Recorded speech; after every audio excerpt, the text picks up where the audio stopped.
Bu yıl bölgede yaşanan kuraklık ve ardından yem fiyatlarının %100 artmasıyla besiciler zor günler yaşıyor.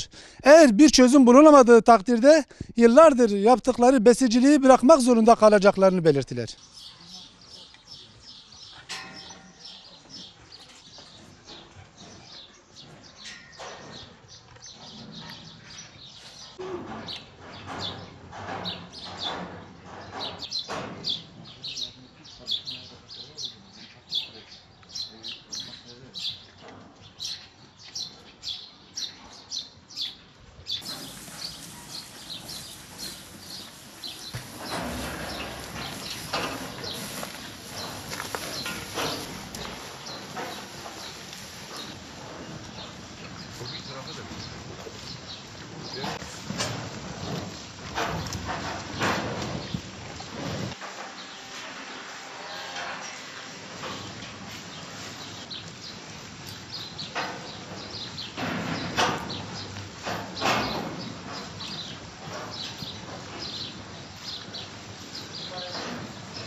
Akşam ne de vermeyiz.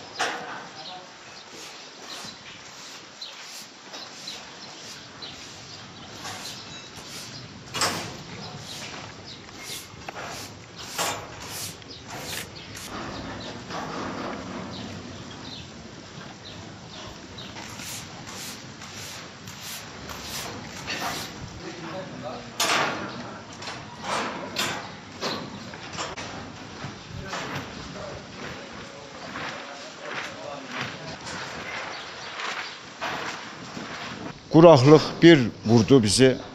Hayvanların durumu ortada. Allah sonuna hayrede. Biz yapıyoruz ama ne şartlarla ne şekil yaptığımızı inan ki bilmiyoruz. Yaptığımıza bin pişmanız. Eğer böyle giderse biz bu hayvancılığı bırakacağız. Yani bırakmaya doğru gidiyor. Şimdi biz çok kötü zor durumdayız. Yani arpanın kilosu geçen sene 1450 liraya 1500 liraya aldık. Bugün 3000 lira, 2800-3000 lira. Şimdi biz bu şekilde bu hayvanları ne yapacağız? Bizim alım gücümüz bitmiş, biz tükenmişiz. Yani biz tükendikten sonra baba oğul bir işi yapıyoruz. Biz kendimiz başına diyoruz, bir gün gece 7-24 çalışıyoruz başına gece gündüz. Şimdi hayvan boş vermeye gelmez. Bu et neden meydana geliyor? Bu hayvan nasıl besleniyor? İnsan Allah aşkına adam ya biz isyanları oynuyoruz ya. İsyanları oynuyoruz. Böyle bir şey olmaz. Biz ömrümüzü koymuşuz. Hayatımızı koymuşuz. Dünyanın servetini bağlamışız. Bu hükümet bize ne diyor biliyor musun? Bu hükümet bize diyor ki siz bu hayvanları satın, arazinizi satın, faize para yatırın. Kimse çalışmasın, kimseye faydanız olmasın. Böyle bir sistem olur mu ya Allah aşkına? Olur mu ya? Yani bir vicdan, ya et bugün 44-45 bin liraya kesiler. Etin kilosu kaça mal oluyor? Tarım Bakanı gelmiş 1 kilo et neden meydana geldiğini bilmiyor. İşi ehline versinler, ehline. Ehline vermediği takdirde bütün millet besiciliği bırakacak. Eğer ben lokantacı Murat derler bana. Eğer ben bugün eğer besçiyi bırakacaksam bütün herkes bırakır. Yazık günah, milletin emeği günah. Adamlar geliyor ya bu hayvanlar ne kadar güzel. Ya bu hayvanlar emek vermiş, emek. Bu adam türkü söylemekten bu şekil olmamış. Şimdi biz isyan ediyoruz ya. Ya yazık günah ya şu almışım saman sap saman 1 milyon lira ya 1 milyon. Geçen sene 420 bin liraya almışım. Bu aradaki farkı bilmiyor mu? Ya şu an ben sana bir şey söylesem sen hayretler içinde kalırsın. Adam Suriye'ye saman götürüyor ya günde 40-50 tır. Adam Arabistan'da gelmiş dolarla gelmiş biliyor musun? Konya'da, Aksaray'da, Iğdır'da adam tırlar çuvallarla dolar getirmiş. Adam yonca alıyor Arabistan'a götürüyor ya. Geçen sene 50 bin ton götürdüler ya. Hükümet neredesin sen? Hükümeti biz seviyoruz. Köküne kadar, sapına kadar da seviyoruz. Ama böyle yaparsan nerede? Yapmayın ya, etmeyin ya. Kendi ayağınıza vurmayın ya. Bu kadar hayvancılığa darbe vurma için özellikle gelse böyle darbe vuramazlar. Çok mağduruz ya, bu şekil olursa hayvan bağlayamayız. Unutun. Ama ben koskoca tesis kurmuşum. İnan ki kara kara düşünüyorum ya. Benim şu an bayram geliyor. Benim keyif etmem lazım. Para kazanmam lazım. Ben senede 150 ton kadar et üretiyorum. Ben bugün 150 ton eti bırakırsam ne olur? Benim gibi bırakacak adam vallahi 1000 kişi var. Bir tane Allah rızası için ya, bir çiftçi, bir besleyici, ben Allah'a çok şükür, hükümetten Allah razı olsun. Ya bana bunu, ben işte memnun olan bir tanesini gördünüz mü ya? Kısaca söyleyeyim ben sana. Adamın 100 dönüm yeri var. Adam mazotun korkusunda, gübrenin korkusunda 100 dönüm yere ekemiyor. Çünkü eksem kaldırsam diye ben zarar edeceğim diyor. 10 sene bundan evvel tosun kestim. 17 bin liradan kilosunu kestim. 17 bin liradan kilosunu kestim. 419 kilo geldi. 419 kilo geldi bir tosun. 7.120 lira civarında para çıkarttı. O ara benim bir yeğenimin düğünü vardı. Düğüne gittim, lira aldım 420 bin liraya. 420 bin mi 430 mu yani? 5 aşağı 5 yukarı. Ben o zaman o parayla 15 tane lira altın alıyordum, lira. Şu gün 3000 küsur olan para yani altın. Alıyordum. Şimdi ben ne alabiliyorum ya? Ben erimişim. Durduğum yerde erimişim ya. Bir taneyle benim alacağım 4 tane 5 tane ya. Bilemedin 6 tane.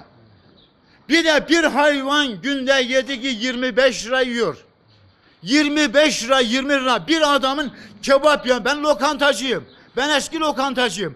Bir adam bir kebap yediği zaman doyuyor. Bir adamın yediği kadar hayvanın yediği tutuyor ya. Böyle bir sistem görülmüş mü? Bir hayvanın yemeğiyle bir insanın günlük öğünü aynı. Aynı hiç değişmiyor. Hayvan daha fazla yiyor ya. Ya ben son olarak bir şey söylüyorum. Allah'tan umudumuz kesilmemiş. İnşallah yetkililer sesimi duyar.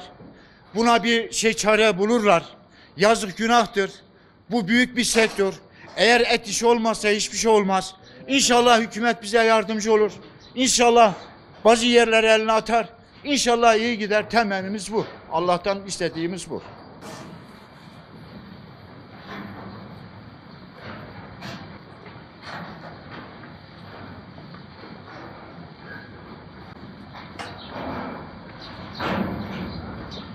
Yani şu anda yem fiyatlarının 2 katına çıkması, geçen sene saman 450 bin liraydı, şu an 900 ile 1100 lira arasında.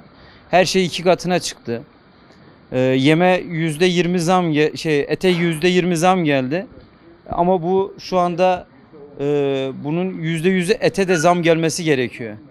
Ki kurtara, yani şu anda biz zarar ediyoruz. Biz bu işi bırakmayı düşünüyoruz. Yem fiyatları, arpa fiyatları. Arpa geçen sene 1450 liraydı, şu an 2903 lira. Yem fiyatları 75 liraydı, şu an 150 lira. Gara düşünüyoruz. Maliyetlerimiz %100'ü geçti artması. Ama et fiyatları artmıyor.